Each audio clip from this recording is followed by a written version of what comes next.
TSC, এই নামটি আমি নতুন আঙ্গিকে আপনাদের সামনে উপস্থাপন করছি, যেখানে ছাত্রছাত্রী, মাফ করবেন, ছাত্রী, ছাত্র, শিক্ষক এবং গবেষক সবার, সব শ্রেণীর এক অপূর্ব সমাবেশ ঘটেছে। আমরা একই পরিসরে আলোচনার দুয়ার খুলেছি। তো আমি এই ধরনের আলোচনাতে অংশগ্রহণ করার চেয়ে লিখে প্রকাশ করতে বেশি আগ্রহী বরাবরই। এবং প্রথাগত আলোচনায় আমি অনেকটা লাজুক পরিসরের মানুষ। তো আমাকে আলোচনায় অংশগ্রহণের সুযোগ দেওয়া হয়েছে, সেই জন্য আন্তরিক ধন্যবাদ জানাচ্ছি। কিন্তু কতটা সময় বলতে পারবো বা কতটা সময় আমাকে দেওয়া হবে সেই বিষয়টা নিয়ে আমি বেশ সংকটে আছি। তারপরে চেষ্টা করব খুব সংক্ষেপে বলার। অনেকেই বিজ্ঞ আলোচক তাদের মূল্যবান মতামত জ্ঞাপন করেছেন। তা আমার কাছে যে বিষয়টা মনে হয়েছে যে জুলাই আগস্টের যে প্রত্যাশা, প্রত্যাশা বলতে আমি গণমানুষ প্রান্তিক পরিসরে ভ্রমণ এবং অনুসন্ধান কর্মী হিসেবে যেটা বুঝি, মানুষ আনমনে যা কিছু চায় সেটাই হচ্ছে জনগণের প্রত্যাশা, বা সেটাই জুলাই আগস্টের প্রত্যাশার সাদুর্য বলা যেতে পারে। তো আমি বাংলাদেশের যে 500-র কম উপজেলা এবং বেশ কিছু থানা, প্রতিটা জেলা, প্রান্তিক জনপদ, কৃষি পরিবেশ, তার ব্যবস্থাপনা ইত্যাদি নিয়ে আমি নিবিড় অনুসন্ধান বা গবেষণায় অনেকটা সময় জীবনে পার করেছি। তো সেই অভিজ্ঞতা থেকে আমি আমার প্রকাশনাতে লিখতে চেষ্টা করেছি। আজকে একটা সুযোগ তৈরি হয়েছে যে সেই সম্পর্কে আহ, আমার বক্তব্য উপস্থাপনের। তো সেখানে আহ, আমাদের অনেক সংখ্যায় আলোচক তারা বলেছেন যে নারীদের সংকট, দৈনন্দিন সংকট, কর্মক্ষেত্রের সংকট এবং তাদের ভীত সন্ত্রস্ত থাকা, তাদের আন্দোলন ছিনিয়ে নিয়ে যাওয়া, অনেকগুলো সংকট তারা উল্লেখ করেছেন।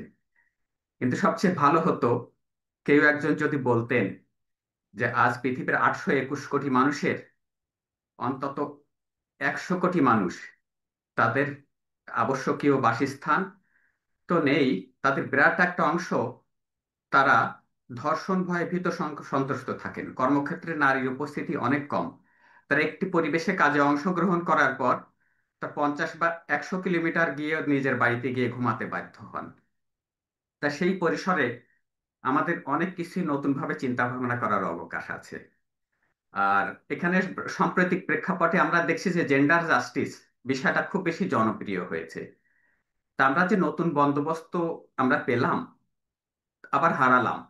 তা সেই পথে আমাদের নতুন চিন্তার অবকাশ রয়েছে, যে নারীদের জন্য, ছাত্রীদের জন্য এবং বিশেষভাবে শ্রমজীবী যারা আমাদের সমাজের মূল কারিগর, তাদের জন্য নিরাপদ ব্যবস্থাপনা কি রকম সৃজন করতে পেরেছি, আমরা কি রকম আশ্বাস দিতে পেরেছি।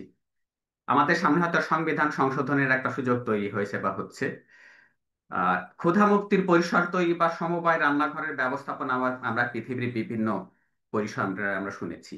আবার এও বলি যে নারীরা এতটা সময় রান্নাঘরে থাকেন যে তাদের রাজনৈতিক চিন্তা ভাবনা করা বা সাংস্কৃতিক মুক্তির প্রত্যাশা বিলম্বিত হচ্ছে বা আদৌ বাস্তবায়িত হচ্ছে না, যে ক্ষেত্রে জীবনের সংকট নিয়ে টানাটানি, দেয়ালে পিঠ থেকে যাবার মতো অবস্থা। তা সেক্ষেত্রে সাংস্কৃতিক মুক্তি কিভাবে আসবে? তা আমি যেটা মনে করি যে বাংলাদেশে আমরা বলি 1 লাখের কম গ্রাম, প্রতিটা গ্রামে যদি এরকম লেখাপড়া করা বা সমবায় রান্না বান্না বা কৃষি ইত্যাদি পরিসর গড়ে তোলা যেত। আর আমি একজন কৃষিবিদ হিসেবে সবচেয়ে যে বিষয়টাতে বেশি গুরুত্ব আরোপ করি, যে বাংলাদেশ কিন্তু বারে বারে একটা বিষয় দাবি করেছে যে আমরা খাদ্য সংসম্পন্নতার দিকে এগিয়ে যাচ্ছি। আমি সেই প্রলোভন থেকে দূরে সরে থাকতে নাগরিককে আমি অনুরোধ করি। তারা এক বাক্যে বলুন যে আমাদের প্রতি কিলোমিটারে 1100 বা 1200 লোক বসবাস করি, এর মধ্যে জলাভূমি, নদী সবকিছুই রয়েছে। সেক্ষেত্রে আমাদের বহির্বিশ্বের সাথে কৃষি উৎপাদন ব্যবস্থাপনা বা কাউন্টার ট্রেড বা বিনিময় বাণিজ্যের ব্যবস্থাপনা গড়ে তোলার একান্ত আবশ্যক। এবং যে ভূমি আমাদের যতটুকু আছে, আমাদের আগাছা এবং কৃষি ফসলের সব বিষয়গুলো সম্মিলিতভাবে লালন পালনের সুযোগ প্রদান করতে হবে, যাতে করে আমাদের প্রাণ সম্পদের সুচারু রক্ষণাবেক্ষণ করা সম্ভব হয়। এই বিষয়গুলো আমাদের নতুন ইশতেহার সেখানে স্থান করে দিতে হবে। আর আহ, আপনারা হয়তো, আমি উদ্ভিদ বিজ্ঞানের মানুষ বা বৈজ্ঞানিক আবহের মানুষ, তা আপনারা যারা কলা বা মানবিকী বা দর্শন, মনোবিজ্ঞান ইত্যাদি বিষয়ের শিক্ষক, ছাত্র বা গবেষক রয়েছেন, আপনারা একরকমের নরম বিপ্লবের কথা প্রায় আলোচনা করে থাকেন। তা আমার যেটা মনে হয় যে বাংলাদেশের পরিসরে সেরকম সফট রিভলিউশন বা নরম বিপ্লবের একরকমের উজ্জ্বল সম্ভাবনা রয়েছে। এই জন্য বলি যে বাংলাদেশে গ্রামে যে পণ্যটা উৎপাদিত হয় সেই পণ্য শহরে আসতে আসতে তার দাম দ্বিগুণ বা তিনগুণ হয়ে যায় ক্ষেত্র বিশেষে। এই যে অন্তর্বর্তী অর্থনৈতিক ব্যবস্থাপনা, এই ব্যবস্থাপনাটা মুনাফাখোর বা মধ্যস্বত্বভোগী যে নামেই বলি না কেন তাদের দ্বারা নিয়ন্ত্রিত হয়। এই ক্ষেত্রে আমরা যে মার্ক্সবাদী দর্শনের কথা আমরা আলোচনায় শুনেছি, সেই দর্শনের সাযুজ্য রয়েছে, কিন্তু আরো বেশি সাযুজ্য রয়েছে আমাদের নরম বিপ্লব বা কোমল বিপ্লবের সম্ভাবনা বা তার হাতছানি। সেই ক্ষেত্রে আমার কাছে যেটা মনে হয় যে আমাদের শিক্ষা প্রতিষ্ঠানের শিক্ষার্থী, ছাত্র বা গবেষক তাদের বিরাট একটা পরিসর ব্যয় করেন বিবিএ, এমবিএ ইত্যাদি প্রোগ্রামে তারা সময় ব্যয় করেন। আর ছাত্রছাত্রীরা অনেকে শিক্ষকতায় সময় ব্যয় করেন। তো এই ব্যবস্থাপনাটা যদি এমন কোনো পরিসরের মাধ্যমে সমাধা করা যেত যেখানে ছাত্রছাত্রীরা ছাত্র জীবনেই তারা প্রকৃত উৎপাদনমুখী ব্যবস্থাপনার সাথে যুক্ত হবেন, আবার তারা তৃপ্তিকর জীবনাচারে উদ্বুদ্ধ হবেন, দেশ গড়ার কাজে অংশগ্রহণ করবেন, চাকরি পাবার আগেই তারা নিজেরা আয় সৃজন করবেন। এবং সেই জন্য আমাদের বাংলাদেশের যে 1,05,000-এর মতো শিক্ষা প্রতিষ্ঠান আছে, প্রিয় সুধীবৃন্দ, আপনারা অনেকে জানেন যে 65,000-এর বেশি আছে সরকারি প্রাথমিক বিদ্যালয়, এবং মাধ্যমিক স্তরের শিক্ষা প্রতিষ্ঠান আছে, কওমি মাদ্রাসাকে বাদ দিলাম আমি বা পরে ধরবো, 37,000-এর মতো প্রতিষ্ঠান। 10 লক্ষ আছেন রাষ্ট্রীয় পৃষ্ঠপোষকতা প্রাপ্ত শিক্ষক মহোদয়বৃন্দ। তাহলে এই শিক্ষক মহোদয়বৃন্দ তাদের সাথে বুদ্ধিশ্রমী বা বুদ্ধিজীবী এবং তাদের স্পাউস বা পরিবার পরিজন তাদের সমন্বিত করার মাধ্যমে এরকম কোনো সফট রিভলিউশন বা কোমল বিপ্লবের ব্যবস্থাপনা কেন গড়ে তোলা যায়নি? এই জবাবটা কি আমরা আজকের এই সুধী সমাবেশ থেকে দিতে পারবো? আর যদি না পারি, তাহলে এর জবাবটা আসলে কি, বা এরকম কোনো সাধারণ পরিসর তৈরি করা যায় কি যে যার একটা সাংগঠনিক আবাহ থাকবে? তা হতে পারে সোসাইটি, ফাউন্ডেশন, ট্রাস্ট এরকমের কিছু, বা অলিখিত এমন কিছু এরকম সাধারণ সমবায়, যেরকম জুলাই আগস্টের গণ অভ্যুত্থানে আমরা সামিল হয়েছিলাম বাংলাদেশে আপামর মানুষ। সত্যিই এটা জনগণের দ্বারা পরিচালিত একটি সত্যিকারের প্রত্যাশা অর্জনের পথে সহায়ক আহ, কিছু সময় আমরা পার করেছিলাম।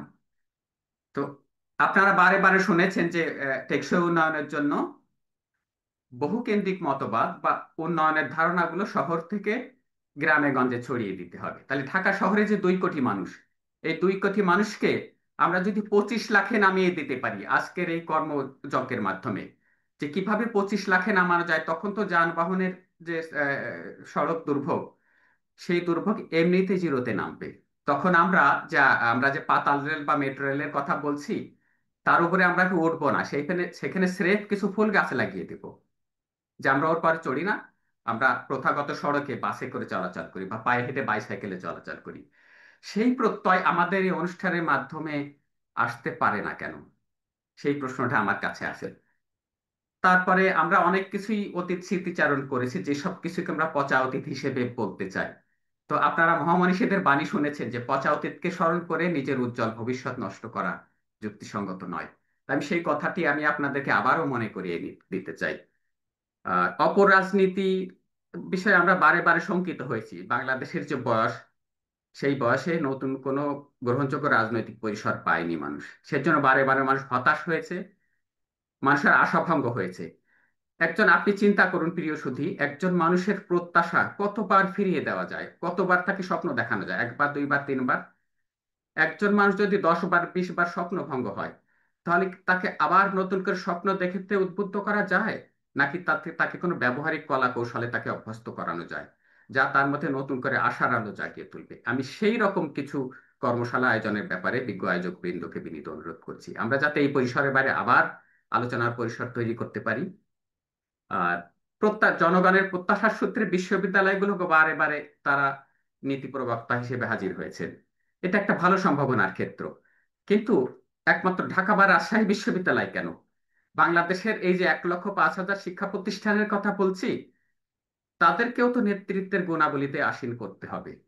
তো প্রিয় সুধী, আপনারা অনেকেই জানেন যে হাই স্কুলগুলোতে কিন্তু স্টুডেন্টস ক্যাবিনেট প্রতিনিধি নির্বাচনের ব্যবস্থাপনা আছে। আমি অতীত সরকারের ভালো মন্দ কিছুই বলছি না, কিন্তু তার সমান্তরালে সেখানে যে 6টা বা 8টা প্যারামিটারের আলোকে নেত্রী নির্বাচিত হতো বা হতেন শিক্ষার্থী, তারা তো সবাই শিশু, তাদের মধ্যে তো নেতৃত্বের গুণাবলী বিকাশের একটা পথ ছিল। তা আমরা বিশ্ববিদ্যালয়ের শিক্ষক, বুদ্ধিজীবী এবং চিন্তকবৃন্দ তারা সবাই মিলে শিক্ষা প্রতিষ্ঠান কেন্দ্রিক এমন পরিসর গড়ে তুলতে পারিনি কেন? এরকম কোনো পোস্টার বা লিফলেট বা দেয়ালিকা, এরকম কোনো কৃষি পঞ্জিকা বা উন্নয়নের ধারণা সম্বলিত কোনো পঞ্জিকা আমরা তাদের মাঝে সঞ্চারিত করব। বৈজ্ঞানিক আবহে তাদের মাঝে এমন কিছু প্রচার করব, যা কিছু আমাদের চিকিৎসা ব্যবস্থাপনার ব্যয়ের কথা বলছি, যে আমাদের রাষ্ট্রের চিকিৎসা ব্যবস্থাপনার ব্যয় অতি সামান্য। আমরা সেই যে সামান্য ব্যবস্থাপনা আছে সেটাকে আরো 4 ভাগের 1 ভাগ করে দেবো, জিরোর কাছাকাছি নিয়ে আসবো। সেটা অনেক সম্ভব। আমি মিজানুর রহমান আপনাদের সামনে উপস্থিত আছি। আমি আপনাদের সামনে একজন জলজান্ত সাক্ষী। আমি করোনার সময় নিজের কথা বলতে আমি ক্ষমা চেয়ে নিচ্ছি। 27-এ উঠেছিল মিলিমোল পার লিটার আহ, আমার ডায়াবেটিসের ধরন। সেটাকে বিনা ওষুধে নামিয়ে আমি 10-এর নিচে নামিয়েছি। তা আমি যদি পারি আপনারা কেন পারবেন না? এই ধারণাগুলো যদি ছড়িয়ে দেওয়া যায়, এখন আমি 1 টাকারও ওষুধ খাই না, তাহলে চিকিৎসা ব্যবস্থাপনার ব্যয় প্রায় শূন্যর কাছাকাছি নামানো যায়। এই বিষয়গুলো প্রমাণ সাপেক্ষ ব্যাপার। তো অনেকটা সময় নষ্ট হয়েছে। তো আমি প্রায় শেষের দিকে আলোচনায় নিই। আপনারা শুনেছেন যে আহ কলু, পিনু, হনু, মাদি, পেপি, কবি, এরকম বিভিন্ন ধারণা আছে যে কলেজ, বিশ্ববিদ্যালয়, মাদ্রাসা, বেসরকারি বিশ্ববিদ্যালয়, কওমি বিশ্ববিদ্যালয়, এই ধারণাগুলোর মধ্য থেকে একীভূত শিক্ষা ব্যবস্থাপনা আপাতত সম্ভব নয়। কিন্তু একীভূত সাংস্কৃতিক লালন পালনের ব্যবস্থাটি কিভাবে সম্ভব, সেই বিষয়টা যদি আরেকটি কর্মশালার মাধ্যমে আমরা বাস্তবায়ন করতে পারতাম। বিশেষভাবে সংকটের ক্ষেত্রে রাজনীতিকে মানুষ যখন উপার্জনের হাতিয়ার হিসেবে নিয়েছে, আর মানুষ কেন কোন লীগ বা দল করেন, তারা করেন এই জন্য অনেকেই শিক্ষার্থীরা, সেটা থাকলে তারা পুলিশ ভেরিফিকেশন যখন হবে তখন তাদের নামে বিরূপ প্রতিবেদন হবে না, তারা একটা চাকরি বাকরি পাবে। তা তাদেরকে আইনমূলক কর্মকাণ্ডে কিভাবে সংযুক্ত করা যায় সেই বিষয়টাও আজকের আলোচনার মধ্য দিয়ে সূচনা বা তার দ্বার উদ্ঘাটন করতে পারা প্রয়োজন মনে করছিলাম। তো অনেকটা সময় নিয়েছি। আর বেশি আলোচনা আপনাদের বিরক্তির কারণ ঘটাতে পারে, তা আমি ভবিষ্যতে আলোচনার একটা পরিসর চাই, যেখানে বিশ্ববিদ্যালয়ের আবহে হোক বা তার বাইরে হোক, তো এমন কোনো কর্মশালা সৃজন করা হোক যেখানে আমরা আমাদের লিখিত বা মৌখিক বক্তব্য বা পারস্পরিক আলোচনা বা নীতি প্রবর্তনের বিষয়গুলো আমরা আরো ভালোভাবে সাবলীলভাবে উপস্থাপন করতে পারবো এবং জাতি সেটা জানবে। শ্রদ্ধেয় সুধীবৃন্দ, অনেকে আলোচনা করেছেন, সেসব আলোচনার উপর আলাদা আলাদা স্পেসিফিক আলোচনা ছিল। তা আপনারা যদি চান, তার নোটে লিখিতভাবে যদি জানান, আমি তার উপরে আমার কাছে লিখিত যে প্রস্তাবনার বিষয়গুলো আছে আপনাদেরকে জানাতে পারবো। আশা করি খানিকটা কম্পোজও করা হয়েছে ইতোমধ্যে। আপনাদের অনেক ধন্যবাদ জানাচ্ছি আমাকে এতটা সহ্য করার জন্য। আমি green Mizanur Rahman, life member, Bangladesh botanical society, প্রজাতি উদ্ভিদ বিজ্ঞান বিভাগ, ঢাকা বিশ্ববিদ্যালয়। আর আমার পেছনে যে ভবনটা দেখতে পাচ্ছেন, জাহাঙ্গীরনগর বিশ্ববিদ্যালয়ের বেশ কয়েকটি নবনির্মিত হল। তো সেখানে আমরা জুলাই আগস্ট আন্দোলনের সময়কালীন অনেক ঘটনার প্রত্যক্ষ বা চাক্ষুষ বা অনেক কিছু দেখেছি। তো সেই বিষয়গুলো খুব মনে পড়ে, সেই স্মৃতিচারণ না করি অনেকে করেছেন। সবাইকে অনেক ধন্যবাদ জানাচ্ছি। ভালো থাকবেন। শুভরাত্রি। আসসালামু আলাইকুম।